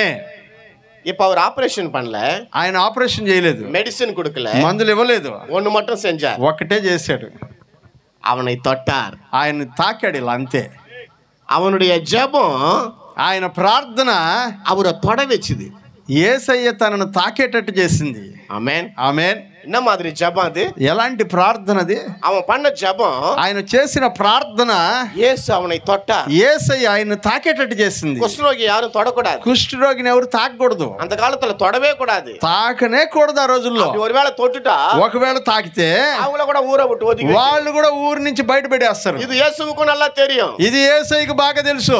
ஆனாலும் అయినా కూడా ஏமா உலகம் நம்மளை நிராகரிக்கும், లోకం మనల్ని నిరాకరించినప్పుడు அவன் நம்மளை ஏற்றுக்கொள்கிறான். ఆయన మనల్ని అంగీకరించేవాడై ఉన్నాడు. உலகத்தால் நம்ம వెనుకపடும் పోது, లోకంలో మనల్ని వెలేసినప్పుడు ஆண்டவர் நம்ம ஏற்றுக்கொள்ள, ఆయన మనల్ని చేర్చుకునేవాడై ఉన్నాడు. குஷ்டரோகியை ஊரு வெளியே அனுப்பிச்சு, కుష్ఠరోగిని ఊరు బయటికి పంపించేశారు, ஆனா அவர் வெளியே அனுப்பல. కానీ ఆయన పంపించలా బయటికి. அவனுக்காகவே வந்தார். ఆయన వాడి కోసమే వచ్చాడు. அவன் பண்ண ஜெபத்தை கேட்டார். ఆయన చేసిన ప్రార్థన విన్నాడు. அவன் பண்ண ஜெபம் சாதாரண ஜெபம் இல்ல, ఆయన చేసిన ప్రార్థన మామూలు ప్రార్థన కాదు. அவனுடைய சரீரத்தினுடைய பிரச்சனைகளை தாண்டின ஒரு ஜெபம். அவன் ஜெபம் ఆయన శరీరంలో ఉండేటువంటి సమస్యలన్నిటినీ దాటినటువంటి ప్రార్థన అది. கரெக்ட் தானம்மா? అవునా కదా? கரெக்ட் தானே? అంతే కదా? சர்க்குலேஷன் இல்லாத ஒரு பிளட் சர்க்குலேஷன் இல்லாத ஒரு பாடிக்கு சர்க்குலேஷன் கூட ஆண்டவரேன்னு கேட்கிறான். రక్త ప్రసరణ లేనటువంటి శరీరానికి రక్త ప్రసరణ దయచే ప్రభు అంటున్నాడు. தோலெல்லாம் கீழே கொட்டின்னு இருக்கிற நிலையில என்ன மறுபடியும் நல்லாக்குன்றான். చర్మం అంతా ఊడి కింద పడిపోతా ఉంటే నన్ను మరలా బాగు చేయి, తాకు నువ్వు అంటున్నాడు. இதெல்லாம் நடக்குமா? ఇవన్నీ జరుగుతాయా? అమ్మా நடக்குமா? జరుగుతాయమ్మా. ఎందుకు ముందు వచ్చి కూర్చుంటాం, మన మనల్ని అడుగుతున్నారు ఈ పాస్టర్. మీరు అనుకుంటుంటారు, వీళ్ళు మా సైజ్ చూస్తున్నారు, మమ్మల్ని అడుగుతున్నారు, ఎందుకో ఈ పాస్టర్లు వెనక కూర్చోవాల్సింది మేము అనుకుంటున్నారు. బ్రదర్ இதெல்லாம் நடக்குமா? సోదరుడా, జరుగుతాయి ఇవన్నీ. அவன் பண்ணா, ఒకవేళ ఇదన్నీ జరుగుతాదంటే మనకెందుకు జరగదు? ఒకవేళ జరుగుతాయి అని మనం అంటున్నాం కదా, మరి మనకెందుకు జరగట్లేదు? அவன் பண்ணா ఉమ్మాలాగం. ఆయన అంటున్నాడు, నీవు శుద్ధునిగా చేయగలవు నన్ను. ஆண்டவர் சொல்றாரு, ప్రభు అంటున్నాడు, எனக்கு சித்தம் உண்டு, నాకు ఇష్టమే, நீ சுத்தமாகு. నువ్వు శుద్ధుడు కా. బైబిల్ சொல்லுது, పరిశుద్ధ గ్రంథం అంటుంది, ఉடనే அவன் சுத்தமானான். వెంటనే వాడు కుష్ఠరోగం వాడిని వదిలిపెట్టిపోయింది. அவன் பண்ண ஜெபத்தை ஆண்டவர் கேட்டார். ఆయన చేసిన ప్రార్థన ప్రభు విన్నాడు. ஆண்டவர் அவனை தொட்டார். ప్రభు ఆయన చూశాడు. இப்ப உச்சம் தலையிலிருந்து உள்ளம் கால் வரை அவனுடைய ரூபம் மாறிச்சு. నడినెత్తి నుంచి కాళ్ళు వరకు, అరికాలు వరకు ఆయన శరీర రూపం మారిపోయింది. ఇప్పుడు அவனுடைய టోటల్ రూపం మారిச்சு. పూర్తిగా అతని యొక్క దేహ రూపం అంతా మారిపోయింది. அவன் 40 రోజులు జెబం பண்ணல. ఆయన 40 రోజులు ప్రార్థన చేయలా. ஒரு நாளெல்லாம் ஜெபம் பண்ணல. ఒక రోజంతా కూడా ప్రార్థన చేయలా. గ్రామరెట్టిగా వార్తెல்லாம் కోర్తు அவன் ஜெபம் பண்ணல. మనం ప్రార్థన చేసేటప్పుడు ఉపయోగించే గ్రాంధిక భాష అంతా వాడలా. அவன் நடந்து ஜெபம் பண்ணல. అటు ఇటు తిరిగి నడిచి ప్రార్థన చేయలా. அவன் மூக்கால వేసుకొని ఎగిరి அவன் ஜெபம் பண்ணல. మోకాళ్ళ మీద ఎగిరి ప్రార్థన చేయలా. పాస్టర్ கிட்ட சொல்லி ஜெபம் பண்ணல. పాస్టర్ గారికి చెప్పి నా కోసం ప్రార్థన చేయమని అడగల. రికమెండేషన్ ప్రేయర్ அவன் ఏ రికమెండేషన్ లేదాడు ప్రార్థనకి. నేరడిగా வந்து నిండాன். నేరుగా వచ్చి నిలబడ్డాడు. ఎప్పుడు வந்து నిండాన్నా, ఎలా వచ్చి నిలబడ్డాడంటే, శరీరం సెత్తుపోచి శరీరం చచ్చిపోయింది, మనసు సావలే. మనసు చచ్చిపోలేదు. మాంసం సెత్తుపోచి ఆత్మ సావలే. శరీరం చచ్చిపోయింది, ఆత్మ చచ్చిపోలా. அந்த ஆத்மாவுல, ఆ ఆత్మలో அவனுக்குள்ள இருக்கிற எல்லா நம்பிக்கையும் எல்லா விசுவாசத்தையும் ஜெபமா மாத்தி அவர் முன்னாடி வந்து நின்றான். తనలో ఉండబడినటువంటి విశ్వాసం అంతటినీ చేర్చి ఒక ప్రార్థనగా మార్చి యేసయ్య ముందు నిలబడ్డాడు. அவன் ஜெபம் இதுதான். అని ప్రార్థన ఇదే. உலக கைவிட்டுச்சு, లోకం వదిలేసింది నన్ను. கட்டின பொண்டாட்டியே வீட்டை விட்டு வெளியே அமிச்சிச்சுல. పెళ్లి చేసుకున్న భార్య ఇంట్లో నుంచి నన్ను తరివేసి బయట పెట్టేసింది. பிள்ளைங்க வந்து பார்க்கலல்ல, పిల్లలు వచ్చి నన్ను చూడడం లేదు. அவருக்கு கல்யாணம் ஆச்சு என்னவோ தெரியாது, పెళ్ళయిందో లేదో నాకు తెలీదు. பிள்ளைங்க இருந்தாங்களோ என்னவோ தெரியாது, పిల్లలు ఉన్నారో లేదో నాకు తెలీదు. கூட பிறந்தவங்க இருந்தாங்களோ இல்லையோ தெரியாது, అన్నదమ్ముళ్ళు ఉన్నారో లేదో నాకు తెలీదు. அப்பா அம்மா இருந்தாங்களோ என்னவோ தெரியாது, వాళ్ళ తల్లిదండ్రులు ఉన్నారో లేదో నాకు తెలీదు. எல்லாரும் கைவிட்டாங்கல்ல, అందరూ వదిలేశారు కదా. ஊருக்கு வெளியா இருக்கிறான், ఊరి బయట ఉన్నాను. இப்ப யார் வந்து பார்த்திருப்பாங்களோ, ఇప్పుడు ఎవరు నన్ను చూస్తారో, யார் சோறு குத்துருப்பாங்க, ఎవరు భోజనం పెట్టుంటారో, தண்ணி குடிச்சான்னு யார் கேட்டிருப்பாங்களோ, నీళ్లు తాగేవా అని ఎవరన్నా అడిగారో లేదో, ஜரமா தலைவலியா வாந்தியா பேதியான்னு கேட்கறதுக்கு நாதி இல்ல, திக்கு இல்ல, கதி இல்ல அவனுக்கு. నీకు జ్వరం వచ్చిందా, తలనొప్పి వచ్చిందా, వాంతులు అవుతున్నాయా, బేదులు అవుతున్నాయా అని పరామర్శించే దిక్కు లేదు వాడికి.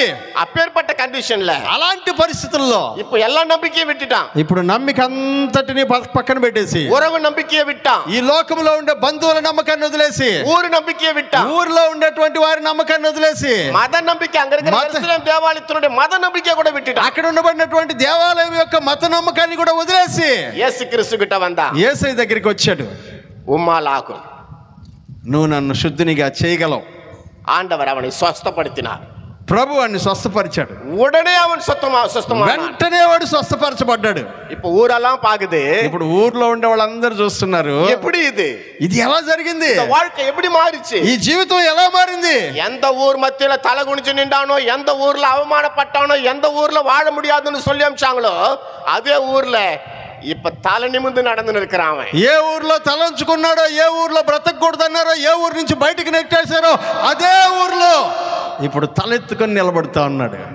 அது அவனால நடக்கல, అది వాని వల్ల కాలేదు.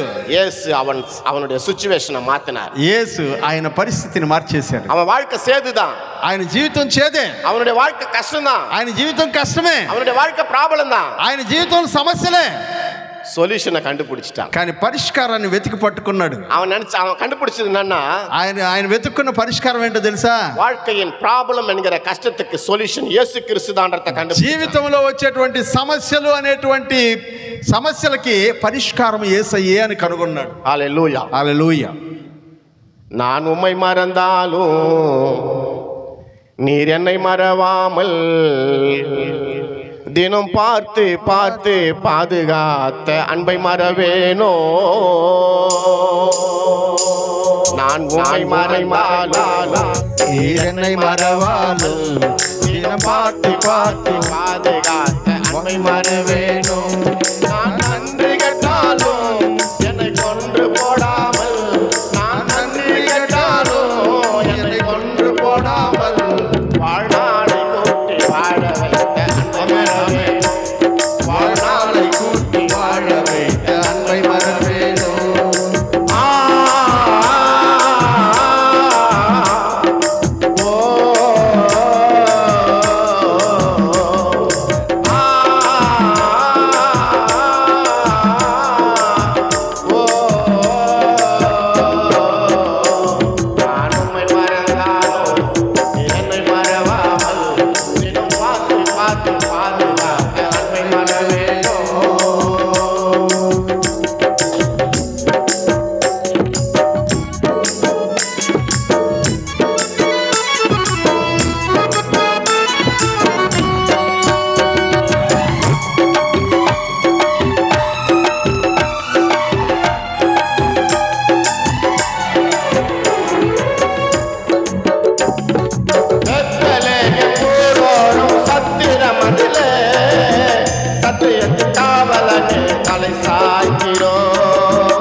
அவர் நல்லவர், ఆయన మంచివాడు, ரொம்ப ரொம்ப நல்லவர், చాలా చాలా మంచివాడు. அந்த குஷ்டரோகியினுடைய ஜபத்தை கேட்டு ఆ కుష్ఠరోగి ప్రార్థన విని அவனை சுத்தப்படுத்தி వాడిని పరిశుభ్రపరిచి அந்த ஊரு உள்ள அனுப்புறார். ఆ ఊరు లోపలికి పంపిస్తున్నాడు. ఎన్ని రోజులు అయిందో, ఎన్ని సంవత్సరం అయిందో ఆయన ఊరు వదిలేసి వచ్చేసాడు. ఇప్పుడు చాలా సంవత్సరం తర్వాత ఆ ఊరికి పోతున్నాడు. ఏ ఊరోళ్ళు నీ ఊరికి రాకూడదు, బంధువులు, సొంతము, అక్కడ ఉండే ప్రధాన యాజకులు ఇక్కడ రాకూడదు తరిమేశారు కదా, వదిలేశారు కదా, వద్దన్నారు కదా. ఇప్పుడు వాళ్ళ ముందు ఎట్ట నడిచుంటాడు? எப்படி நடந்திருப்பான்? அவன் நடை எப்படி இருந்திருக்கும்? அவனுடைய ஸ்டைல் எப்படி இருந்திருக்கும்? அவனுடைய பேச்சு எப்படி இருந்திருக்கும்? அவன் சொன்னதெல்லாம் ஒன்னே ஒன்று, என் லைஃப் ఇప్పుడు మారిపోయిందంటే దానికి కారణం ఆయన మంచివాడు. ఆయన మంచివాడు. ఏన్నా? ఎందుకంటే புறக்கணிக்கப்பட்ட உலகத்துல வாழ்க்கையை மாற்றி பரிகாரம் கொடுத்த அவர் நல்லவர் அப்படின்னு முடிவுக்கு வந்தான். వెలివేసినటువంటి లోకములో జీవితాన్ని మార్చి మరలాజనుల మధ్యలోనికి తీసుకొచ్చినటువంటి ఆయన మంచివాడు. செத்து போயிட்டாங்க, చచ్చిపోయారు. లాజరు செத்து போயிட்டான். లాజరు చచ్చిపోయాడు. యవీరువిన్ కుమార్తె செத்து போச்சு. యాయిరు కుమార్తె చచ్చిపోయింది. నాయిన్ ఊర్లో இருக்கிற ஒரு వాలిబ செத்து போயிட்டான். నాయిన్ ఊర్లో ఉండే యవనస్తుడు చచ్చిపోయాడు. செத்து పోయిட்டாங்க, చచ్చిపోయారు. செத்து போயிட்டு அவ்வளவுதானమ్మా? చచ్చిపోతే అంతే కదా, అவ்வளவுதானே. అంతే.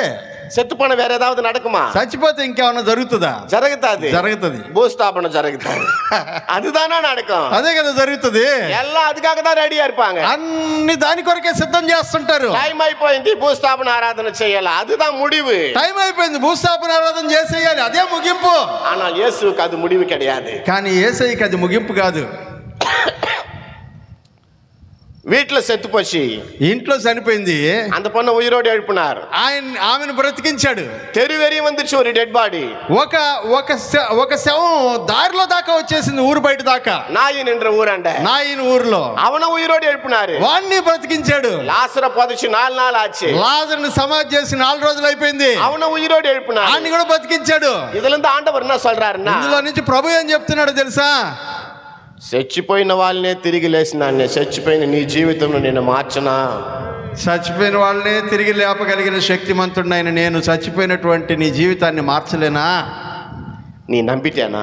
నువ్వు నమ్మితే, నీ నమ్మితేనా? నువ్వు నమ్మితే డాక్టర్ నడకాదుன்னு சொன்னதெல்லாம் அவர் நடத்தி வைப்பார். డాక్టర్లు జరగదు అని చెప్పింది ఆయన జరిగిస్తాడు. இந்த ஊர் உலகம் ఇంక అంతేలే, ఇంక అంతేలే அப்படின்னு சொன்னாய், అంతేలేன்னு మార్చக்கூடிய శక్తి అవరిడத்தில் இருக்கிறது. ఈ లోకంలో ఉండేటువంటి ప్రజలందరూ ఇంకంతే, అయిపోయింది, ఇంకేం చేద్దాం అన్న వాళ్ళ యొక్క మాటలను మార్చగలిగినటువంటి శక్తిమంతుడైన దేవుడు ఆయన. ఉన్నయ అన్నయ్య తీర్మానికத்துக்கு ఉలగం యారు? నిన్ను నన్ను గురించినటువంటి నిర్ణయం తీసుకోవడానికి ఈ లోకం ఎవరు? அவர்தான் தீர்மானம் பண்ணணும். ఆయనే నిర్ణయించాల్సిన వాడు. உலகம் வெளியே தான் தள்ளும், లోకం బయటికి నెట్టేస్తుంది. உலகம் భూస్థాపన ఆరాధన தான் பண்ணும், లోకం భూస్థాపన ఆరాధన జరిగిస్తుంది. அவர் வாழ்வு கொடுக்கிறவர், కానీ ఆయన జీవాన్ని ఇచ్చేటువంటి జీవాధిపతి, வாழ்க்கையே கொடுக்கிறவர், జీవితాన్నే ఇచ్చేటువంటి వాడు. హల్లెలూయా, హల్లెలూయా. அந்த జీవితే வாழ்க்கையை கொடுக்கிற அவரிடத்துல நம்ம வந்தோம்னு சொன்னா, ఆ జీవితంలో జీవితాన్ని ఇచ్చేటువంటి ఆయన దగ్గరికి మనం వచ్చినట్లయితే இந்த சேதான வாழ்க்கையினுடைய సిచ్యువేషனை அவர் மாற்றுவார். ఈ చేదైనటువంటి జీవిత పరిస్థితిని ఆయన మార్చేయగలడు.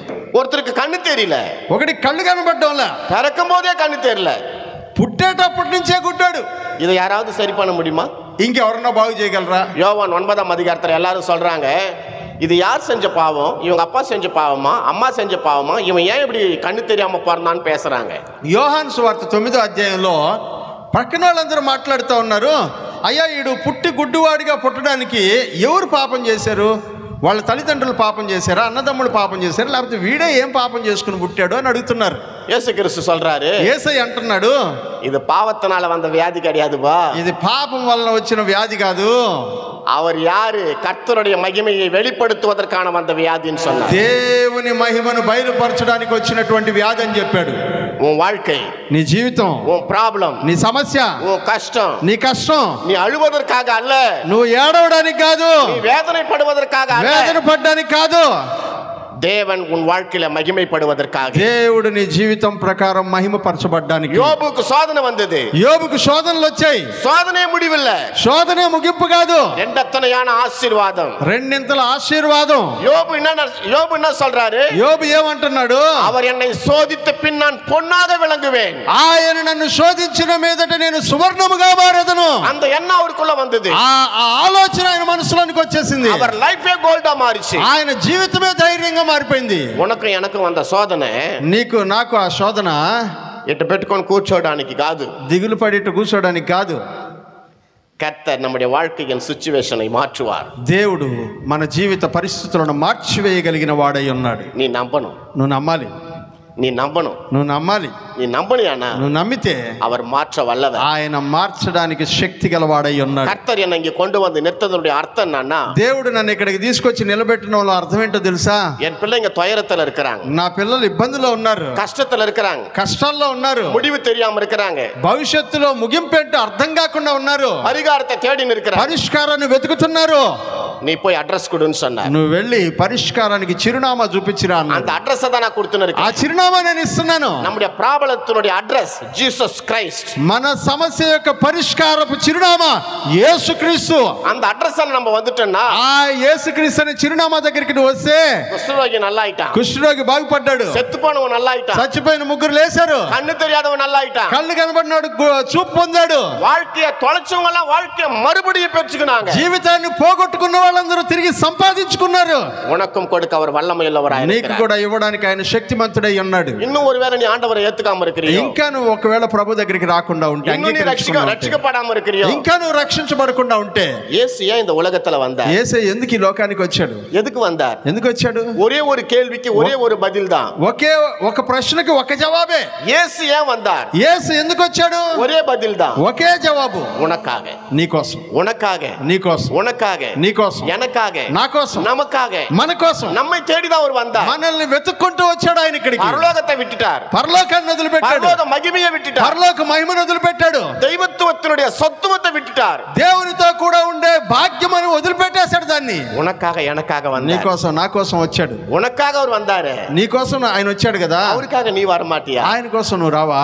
గర్భத்திலிருந்து நம்ம பேரை சொல்லி கூப்பிட்டவர், గర్భంలో ఉండగానే మన పేరు పెట్టి పిలిచేటువంటి వాడు, பரலோகத்துல உன்னையும் சேர்க்கறதுக்காக, పరలోకములో నిన్ను నన్ను తీసుకెళ్ళడానికి அவர் செத்து போயிட்டார். ఆయన చనిపోయాడు. அந்த சாவை பைபிள் என்ன சொல்லுதுன்னா, ఆ చావుని పరిశుద్ధ గ్రంథం ఏం చెప్తుందంటే பலி அப்படின்னு சொல்லுது. బలి అంటుంది. அவர் ஏன் பலி ஆனாரு? ఆయన ఎందుకు బలి అయినాడు తెలుసా? நம்முடைய பாவ விமோசனத்துக்கு நாம பரிஷ்காரம் பண்ண முடியாது. మన పాప విమోచనానికి మనం పరిష్కారం చేయలేం, పరిహారం చేయలేం. அவர்தான் பலி ஆகணும், ఆయనే బలి అవ్వాలి. அவர் பலியாகி ఆయన బలిగా మారి நமக்கு பாவ விமோசனத்தை கொடுத்து పాప విమోచనాన్ని దయచేసి தேவனிடத்துல நம்மை கொண்டு போகுவதற்கான காரியத்தை அவர் செய்தார். దేవుని దగ్గరకు మనల్ని తీసుకెళ్ళడానికి అవసరమైన ఏర్పాట్లన్నిటినీ చేశాడు. அவர் எல்லா ஏற்பாடும் பண்ணிட்டார், ఆయన అన్ని ఏర్పాట్లు పూర్తి చేశాడు. நாம தான் இப்ப அவர்கிட்ட మనం ఇప్పుడు ఆయన దగ్గరికి రావాలి. அவர் ஆயத்தமா இருக்கிறார், ఆయన సిద్ధంగా ఉన్నాడు, பரலோகம் ஆயத்தமா இருக்கு, పరలోకం సిద్ధంగా ఉంది. அம்மா సహోదరనే సహోదరియే, ప్రియమైనటువంటి సహోదరి సహోదరుడా, நம்ம வாழ்க்கை எப்ப முடியும்னு தெரியாது, మన జీవితం ఎప్పుడు ముగుస్తుందో తెలియదు. நல்லா இருக்கிறாங்க, బాగున్నారు, திடீர்னு என்ன ஆவறாங்கன்னு தெரியல, అకస్మాత్తుగా ఏమైపోతుందో తెలియడం లేదు, உலகம் எப்ப முடிய పోదో தெரியாது, ఎప్పుడు ఈ లోకం ముగిసిపోతుందో తెలియడం లేదు. புது புது வியாதி எல்லாம் வந்து కొత్త కొత్త వ్యాధులు వస్తున్నాయి. என்னென்னவோ செய்தியை கேள்விப்படுறோம், ఏవేవో వార్తలు వింటున్నాం. இதோ நாங்க வரும்போது நேத்து 11 பேரு கிரிக்கெட் மைதானத்துல செத்து போயிட்டாங்கன்னு நாங்க మేము கேள்விப்பட்டோம், దారిలో వచ్చేటప్పుడు 11 మంది క్రికెట్ మ్యాచ్ చూస్తే తొక్కిసలాట్లో చచ్చిపోయారని విన్నాం. சாவு எப்போ வரும் எப்படி வரும்னு தெரியல, మరణం ఎప్పుడు ఎలా వస్తుందో తెలియట్లేదు.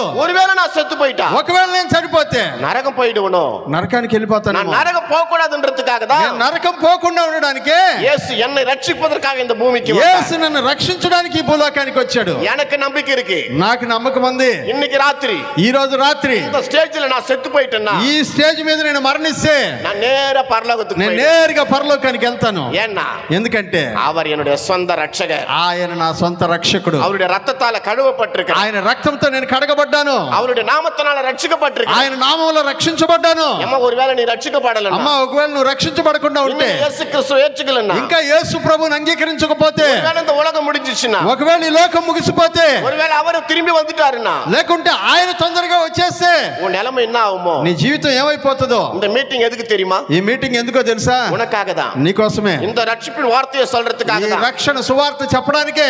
పరిష్కారం அவர்தான், పరిష్కారం ఆయనే. உன் పరిகாరத்தை தேடி தேடி நீ சோர்ந்து போயிடாதே. నువ్వు పరిష్కారం వెతికి వెతికి అలసిపోబాకు. పరలోకத்தையே கொடுக்க நினைச்சவர், పరలోకాన్ని నీకు ఇవ్వడానికి సిద్ధపడిన దేవుడు, இன்னைக்கு நீ வாழ்ந்து இருக்கிற నరకతనமான வாழ்க்கையை மாற்றுவதற்கு அவர் நல்லவர். నరకానికి సమమైనటువంటి నువ్వు జీవిస్తున్నటువంటి జీవితాన్ని మార్చగలిగినటువంటి సమర్థుడు ఆయన. நீ அவராண்ட வந்துட்டீன்னா, నువ్వు ఆయన దగ్గరికి వస్తే உன் வாழ்க்கையை மாற்றுவதற்கு அவர் ஆயத்தம் உள்ளவராய், నీ జీవితాన్ని మార్చడానికి ఆయన సిద్ధంగా ఉన్నాడు. இப்பவே அவர் உன்னை அழைக்கிறார். ఇప్పుడే ఆయన నిన్ను పిలుస్తున్నాడు. కண்களை మూడి நம்ம జెబం, కళ్ళు మూసుకొని ప్రార్థన చేసుకున్నాం.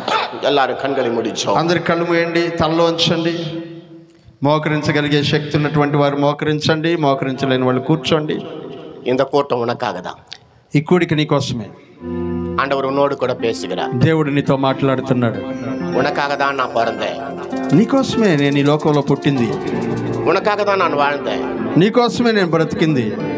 இப்ப கூட நான் சீக்கிரம் வந்துருவேன். ఇప్పుడు కూడా నేను తొందరగా వస్తాను. நான் ஏன் இன்னும் வரல தெரியுமா? నేను ఇంకా ఎందుకు రాలేదో తెలుసా? நீ இன்னும் ரட்சிக்கப்படல. నువ్వు ఇంకా రక్షించబడలేదు. நீ రక్షించబడామ இருந்தா, నువ్వు రక్షించబడకుండా ఉంటే நீ నరకం పోయిடுவே. నువ్వు నరకానికి వెళ్ళిపోతావు. நீ போகக்கூடாது, నువ్వు నరకానికి వెళ్ళకూడదు. நீ என் கூட வாழணும், నువ్వు నాతోటే బ్రతకాలి, நீ என் கூட வந்துடணும். నువ్వు నాతోటే వచ్చేయాలి. இயேசு உன்னை அழைக்கிறார். యేసే నిన్ను పిలుస్తున్నాడు. குஷ்டரோகியின் வாழ்க்கையை மாற்றினவர், కుష్ఠరోగి జీవితాన్ని మార్చిన వాడు, செத்து போனவங்களை உயிரோடு எழுப்பினவர், చచ్చిపోయిన వాళ్ళని బ్రతికించిన వాడు, கண்ணு தெரியாம காது கேட்காம முடவமா இருந்தவங்களுக்கெல்லாம் வாழ்க்கை கொடுத்தவர், కళ్ళు కనబడినటువంటి వాళ్ళకి, కాళ్ళు లేనటువంటి వాళ్ళకి, చెవులు వినబడినటువంటి వాళ్ళకి కొత్త జీవితాన్ని ఇచ్చినవాడు உன்னை அழைக்கிறார். నిన్ను పిలుస్తున్నాడు. அவர் உன்னை அழைக்கிறார், ఆయన నిన్ను పిలుస్తున్నాడు. உன்னை அழைக்கிறார். ఆయన నిన్ను పిలుస్తున్నాడు. வருவீங்களா? వస్తారా? ఆయన దగ్గరికి వస్తారా? இயேசு அழைக்கிறார், இயேசு அழைக்கிறார், அவராய் உன்னை தம் கரங்கள் நீட்டி இயேசு அழைக்கிறார், அவராய் உன்னை தம் கரங்கள் நீட்டி இயேசு அழைக்கிறார். தெலுங்கு రమ్మనుచున్నాడు నిన్ను ప్రభు యేసు, రమ్మనుచున్నాడు నిన్ను ప్రభు యేసు, వాంఛతో తనదు కరము చాపి రమ్మనుచున్నాడు, వాంఛతో తనదు కరము చాపి రమ్మనుచున్నాడు. துன்ப வேலாயினோ ஆறுதல் உனக்காலிப்பார், துன்ப வேலாயினோ ஆறுதல் உனக்காலிப்பார்,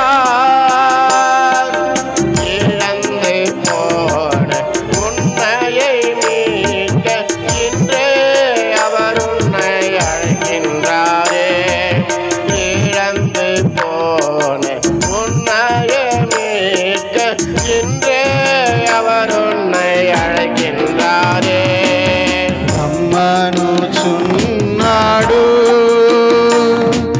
నిన్ను ప్రభు యేసు, వాంఛతో తనదు కరము చాపి రమ్మనుచున్నాడు, వాంఛతో తనదు కరము చాపి రమ్మనుచున్నాడు.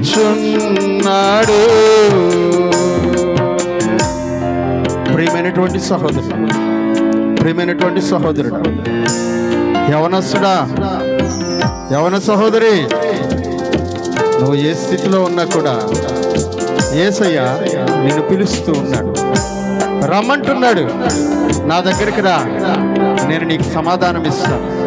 నా దగ్గరికి రా, నేను నీకు ఆదరణ ఇస్తాను. నా దగ్గరికి రా, నేను నీకు ఓదార్పునిస్తానని ఆయన పిలుస్తూ ఉండగా, నీ సమస్య ఏదైనప్పటికీ పరిష్కారము నేనే అని చెప్తున్నటువంటి యేసు దగ్గరికి నువ్వు పరిగెత్తుకొని రా.